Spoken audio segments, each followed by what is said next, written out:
गुरुवार को दिल्ली की सड़कों पर बेहद दर्दनाक तस्वीरें सामने निकल कर आई जब दिल्ली पुलिस की ओर से टीचर्स और जो स्टूडेंट थे उनके ऊपर अ, उनसे खींचतान होती है और इसके साथ साथ कुछ मारपीट जैसी जो घटनाएं हैं वो भी सामने निकल कर आती हैं। उसकी तस्वीर और इन सारी चीज़ों की शुरुआत कैसे हुई, इस पर हम बातचीत करने के लिए मेरे साथ मौजूद हैं नीतू मैम। सभी लोग नीतू मैम से परिचित हैं। सोशल मीडिया पर काफ़ी ज़्यादा जो लोग हैं वो प्रभावित होते हैं और साफ तौर से जो लोग तैयारी करते हैं वो भी काफ़ी ज़्यादा नीतू मैम से प्रभावित होते हैं। मैम, मेरा सबसे पहला सवाल यही है कि आखिर टीचर्स को सड़कों पर क्यों उतरना पड़ा और जिस तरह से जो बीते रोज की तस्वीरें आई उसको लेकर आपका क्या कहना है? सर, एसएससी के जो एग्जाम्स कंडक्ट हो रहे थे, डिफरेंट लेवल के एग्जाम्स थे जो टीसीएस कंडक्ट कर रही थी। टीसीएस से हम लोग को कुछ शिकायतें थी। ये 10, 12 और ग्रेजुएशन लेवल के जो एग्जाम्स है उनको सेम लेवल बना कर रख दिया था उन्होंने। उसके बाद वेटिंग लिस्ट नहीं था और मार्क्स टू ऑल दे देते थे। वो जिन क्वेश्चंस में गलतियां होती थी तो सब बच्चों को एक ही लेवल पे अगर ट्रीट कर देंगे आप तो कहीं ना कहीं जो अच्छे बच्चे हैं वो उनके साथ इनजस्टिस होता है। हम ये 3-4 मुद्दों पर लड़ाई लड़ रहे थे टीसीएस के अगेंस्ट और इसके खिलाफ हम लोग एसएससी में बार बार गए। एसएससी ने क्या किया, उन्होंने वेंडर चेंज कर दिया। अब आ गई एडिक्विटी। एडिक्विटी ऑलरेडी बदनाम है क्योंकि उन पर काफ़ी इल्ज़ाम लगे हुए हैं और एमपी के एग्जाम्स में, जिसके बाद वो ब्लैक लिस्टेड भी हुई थी। अब जब एडिक्विटी आई है तो सर हम लोग जो एक बड़ी लड़ाई लड़ रहे थे, अब हम देख रहे हैं कि ना फैन है, ना पेन उपलब्ध है, ना कागज मिल रहा है उनको, रफ शीट। ऐसे ऐसे सेंटर्स है सर जो 1600-1200 किलोमीटर दूर दे दिए गए हैं बच्चों को और वहां पे जाने के साधन भी नहीं है क्योंकि कहीं पर ऐसी जगह पे है जहाँ पे खेतों के बीच में है। तो ऐसे कंडीशन में जब बच्चे वहां पहुंच भी रहे हैं तो या तो लेट पहुंच रहे हैं और अगर लेट भी पहुंच रहे हैं तो वहां पे एंट्री करने में उनको प्रॉब्लम हो रही है क्योंकि वहां पे बायोमेट्रिक नहीं चल रहा है। अंदर जा रहे हैं तो माउस नहीं चल रहा है, कंप्यूटर काम नहीं कर रहा है, वहां फैन नहीं है, वहां पेन जो दिए जा रहे हैं बहुत ही निम्न स्तर के दिए जा रहे हैं जो चल नहीं रहे हैं, उनको जो पेपर देना है आपको रफ शीट करने के लिए वो नहीं मिल रहा है। तो अब हम क्या है कि अब इस समय एक पेपर, एक माउस, एक पेन, एक प्रॉपर सर्वर, इसके लिए हम लड़ाई नहीं लड़ेंगे सर। और ये छोटी बेसिक चीजें हैं। जब बच्चा 1 साल तैयारी करता है, 2 साल तैयारी करता है और उसके पूरे मेहनत का पूरा 2-3 साल निर्भर करता है 1 घंटे पर और उस समय माउस नहीं चले तो बच्चा कितना फ्रस्ट्रेटेड होगा। अगर बच्चा फ्रस्ट्रेट होकर हल्ला करता है तो उसको बाउंसर से पिटवाया जा रहा है। तो ये सारी प्रॉब्लम्स अब ऐसी आ गई है कि हम कहाँ एक बड़ी लड़ाई लड़ रहे थे, आज हम लड़ाई लड़ रहे हैं कि भाई बच्चों के लिए ये जो बेसिक इंतजाम है वो कर दिए जाए।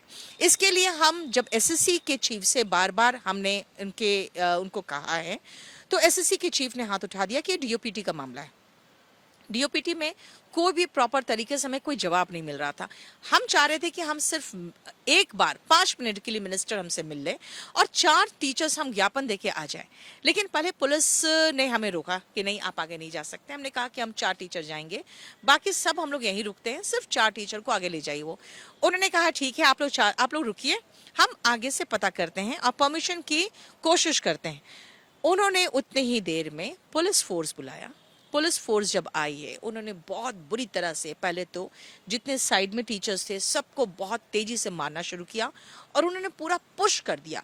इतनी बुरी तरह से पुश किया कि मैं लड़खड़ाते हुए मैं जाके दीवार पे, क्योंकि स्टैम्पिड लगा तो जो और ये भी रहेगा, ये सारी चीजें कहाँ पे हो रही थी, इसकी जगह बताइएगा और समय बताइए। ये पार्लियामेंट स्ट्रीट में हुई है। वहां पे एक हनुमान मंदिर है, आप देखोगे हनुमान मंदिर के जो दरवाजा है जब उसके तरफ, क्योंकि सब टीचर्स को चारों तरफ से घेर के मारा गया है, चारों तरफ से रस्सी लगा दी गई और जब मारना शुरू किया उन्होंने तो टीचर्स सब भागे। जब भागे तो एकदम स्टैम्पिड हुआ तो आपके सबसे पहला रिफ्लेक्स एक्शन होता है कि बचना है। बचने के लिए मैं दीवार से सटी तो वहीं पर गेट था मंदिर का। जब मैं घुस गई तो मैंने देखा कि अच्छा ये तो मंदिर है। एसएचओ साहब आए, कहते हैं कि आप हमारे रडार पे थे, आप कहां से बचोगे।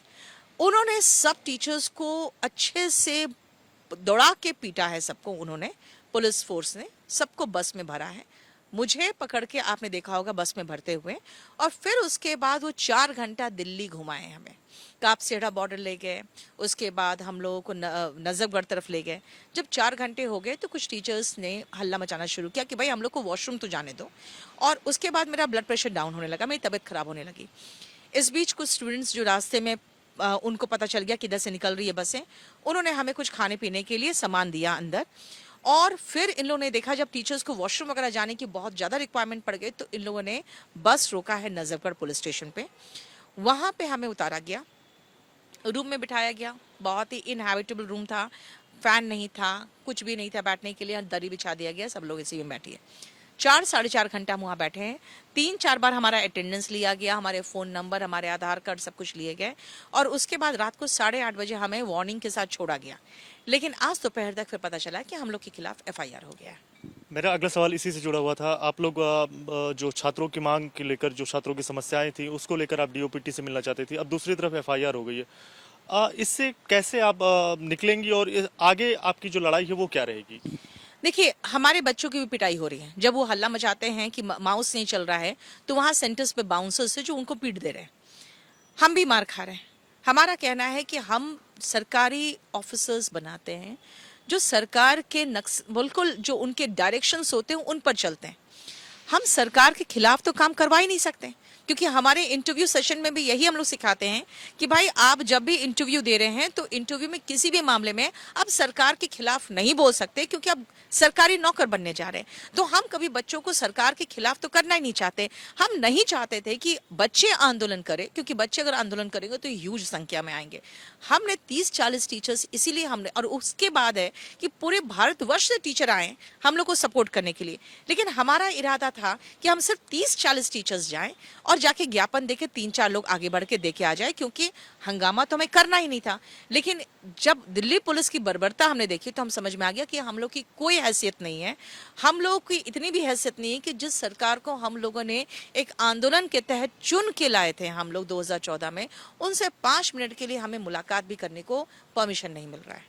आने वाले दिनों में SSC CHSL के एग्ज़ाम भी हैं। जिस तरह की दिक्कतें का सामना यहाँ पर अभी जो SSC के फेज 13 के जो एग्ज़ाम हुए उसमें तमाम सारी दिक्कतों के बारे में आपने भी बताया और तमाम जो छात्र हैं वो भी बता रहे हैं। कैसे देखती हैं जो पेपर है उसमें किस तरह की दिक्कतें आएंगी और कैसे समाधान जो है वो इसका निकलेगा?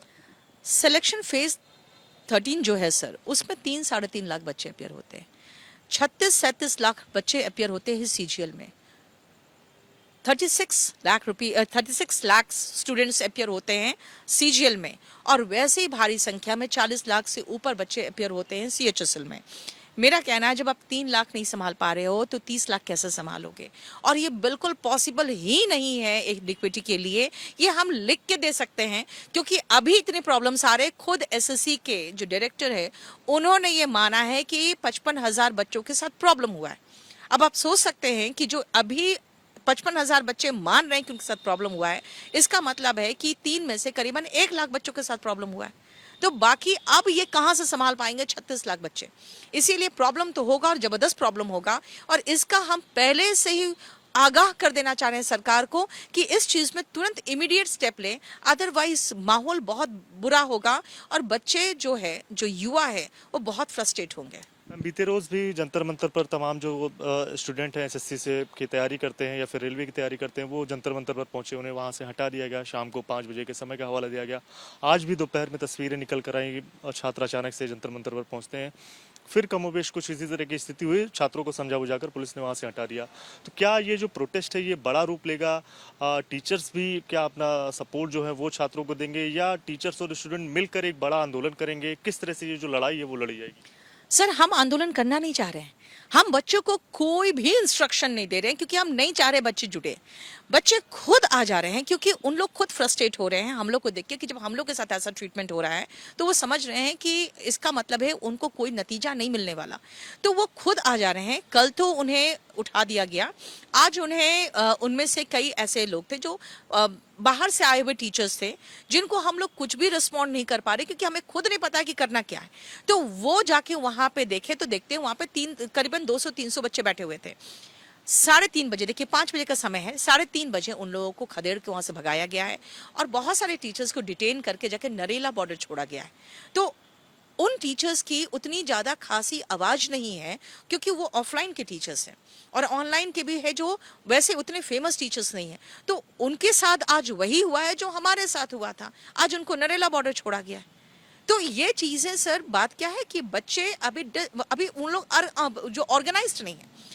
डिसऑर्गेनाइज्ड मूवमेंट चल रहा है। हम नहीं चाहते हैं कि ऐसा कोई मूवमेंट चले। अगर हमें 5 मिनट के लिए मिलने दे दिया जाए, हम ज्ञापन दे दें। और चाहती हैं मैम कि मतलब मुलाकात आपकी डीओपीटी मिनिस्टर से हो जाए, मंत्री जी से हो जाए? सर कि हम लोग की मुलाकात 3 से 4 टीचर की मुलाकात 5 मिनट के लिए डीओपीटी मिनिस्टर से करा दिया जाए। वो 1 महीना 2 महीना और जो एग्जाम होने वाला है 13 अगस्त से सीजीएल का, उसको एक्सटेंड कर दे, क्योंकि उसके पहले स्टेनो का एग्जाम होने वाला है। उसे एक्सटेंड कर दे और एक्सटेंड करके पूरा प्रॉपर मैनेजमेंट कर ले, जो प्रॉब्लम्स है उसको सॉर्ट आउट कर ले। बच्चे आराम से बैठ के पढ़ते रहेंगे, हमें कोई ऑब्जेक्शन नहीं अगर आप 2 महीना बाद भी एग्जाम लोगे, लेकिन कम से कम प्रॉब्लम तो सुन लीजिए। प्रॉब्लम की बात पर ही आते हैं। प्रॉब्लम क्या क्या है, किस किस तरह की दिक्कतें हैं जो है आपने बताई ही, और मुख्य अगर बात की जाए तो कौन कौन सी समस्याएं, अगर आप संख्या में बता सकें 2 3 4 5 कौन कौन सी हैं जो जो आप मंत्री तक पहुंचाना चाहती हैं? सबसे पहले एडिक्विटी जो है वो ब्लैक लिस्टेड है। एमपी में जो प्रॉब्लम्स हुए थे, जो घोटाले हुए थे, भर्ती घोटाले थे, उसमें उनका नाम गलत तरीके से आया था और वो ब्लैक लिस्टेड है, पहली चीज। दूसरी बात है, एडिक्विटी के पास प्रॉपर इंफ्रास्ट्रक्चर नहीं है। माउस, पेन, पेपर, इन सब के लिए भी लड़ाई लड़नी पड़ रही है। और इनके जो सेंटर्स है वो बहुत ही रिमोटेस्ट एरिया में है, जहां पर बच्चे पहुंच नहीं पा रहे हैं। ये जम्मू के बच्चों को दिल्ली और दिल्ली के बच्चों को अंडमान पहुंचा दे रहे हैं। दूसरी समस्या सबसे बड़ी ये है। तीसरी समस्या ये है कि क्वेश्चन बैंक जो है, इनको खुद नहीं पता है क्वेश्चन बैंक कैसे बनाना है। एक दिन का जो एग्जाम के पेपर का 70% क्वेश्चन नेक्स्ट एग्जाम में नेक्स्ट डे रिपीट हो गया। और जब डायरेक्टर साहब से पूछा जा रहा है हमारे टीचर के द्वारा, तो उनका कहना है कि अच्छी बात है ना, सेम क्वेश्चन आ गया तो आप लोग गेस नहीं कर पाए होगे कि क्वेश्चन रिपीट हो जाएगा। उसके अलावा सर, जो क्वेश्चन बैंक है इनके क्वेश्चन बैंक में ऐसे भी क्वेश्चन है जो सिलेबस में ना कभी थे एसएससी के, और ना कभी हमने पढ़ाए हैं और ना देखे गए हैं। तो वो सभी चीजें अगर इंक्लूड कर रहे हैं तो सिलेबस को रिवाइज करके बताया जाए कि भाई आप क्या क्या चीजें जो इंक्लूड करेंगे। सबसे मुख्य प्रॉब्लम है सर बेसिक इंफ्रास्ट्रक्चर, जो आप रातों रात डेवलप नहीं कर सकते हैं। बड़े बड़े लैब्स जो है टीसीएस के, एक बहुत बड़ी कंपनी है जिनके पास बहुत बड़े बड़े लैब्स थे ऑल ओवर इंडिया, इनके पास वो बेसिक इंफ्रास्ट्रक्चर नहीं है।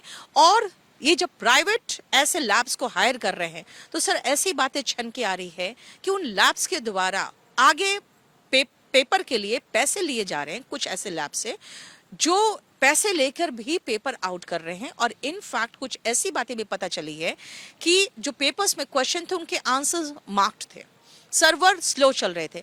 तो सर नीचे से लेकर ऊपर तक आप क्वेश्चन पेपर की बात करें, इंफ्रास्ट्रक्चर की बात करें, क्वेश्चन का लेवल की बात करें, और क्वेश्चन रिपीटेड हो रहे हैं और सिलेबस के आउट ऑफ क्वेश्चन भी आ रहे हैं, तो सब तरह प्रॉब्लम्स है। और हम क्या क्या निपटे। मैम आखिरी सवाल मेरा ये रहेगा, एफआईआर भी हो गई, तमाम जो टीचर्स थे उनके ऊपर भी हुई है, कुछ स्टूडेंट्स के भी ऊपर ही हुई है। अगला कदम टीचर्स और स्टूडेंट का क्या रहेगा, क्योंकि टीचर्स जो दिशा दिखाएंगे उसी रास्ते पर जो स्टूडेंट है वो चलेंगे? देखिए सर, अल्टीमेटली क्या है ना, बच्चे बस इंतजार कर रहे हैं कि हम लोग आंदोलन का आह्वान कर दें। हम बच्चों को आंदोलन इसलिए नहीं करवाना चाह रहे हैं क्योंकि हम नहीं चाह रहे हैं बच्चों का समय बर्बाद हो। और आंदोलन जो होता है वो लंबा चल जाता है, जिसमें हम टीचर्स और बच्चे दोनों फंस के रह जाएंगे। हमारा काम है पढ़ाना, उनका काम है पढ़ना। सरकार का काम है नीति बनाना और प्रॉपर फैसिलिटी अवेलेबल कराना। चाहे आप उसके लिए फीस रख दीजिए, हमें कोई ऑब्जेक्शन नहीं है।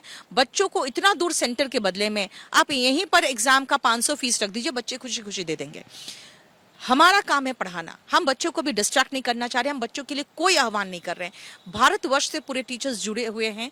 यहाँ पे आज रात में फिर से मीटिंग है टीचर्स के बीच में कि आगे की रणनीति तय की जाए, उसके बाद ही हम डिसाइड करेंगे आगे क्या करेंगे। लेकिन हम आपके माध्यम के थ्रू भी बस मिनिस्टर साहब से कह रहे हैं कि हम 2-3 लोग आएंगे, प्लीज हमसे मिल लीजिए। हाथ जोड़ के निवेदन है, प्लीज हमसे मिल लीजिए। हम चाहते हैं कि आप बच्चों की समस्या सुन लें, क्योंकि सारे बच्चे lower and middle class family के हैं, जो कि एक नौकरी के इंतजार में अपनी पूरी जवानी जला रहे हैं। तो प्लीज आपसे निवेदन है, प्लीज एक बार मिलने का मौका दे दीजिए, और हमारा कोई मांग नहीं है। शुक्रिया बात करने के लिए। तो नीतू मैम को आपने सुना, जिनका साफ तौर से यही कहना, एक तरह से कहा जाए तो उनकी तरफ से गुहार लगाई जा रही है तमाम छात्रों की तरफ से, टीचर्स की तरफ से, कि मंत्री महोदय की तरफ से उन्हें समय दिया जाए। जो छात्रों को दिक्कतें खासकर एग्जाम के समय हो रही हैं उसको लेकर वो मंत्री से समय मांग रही हैं।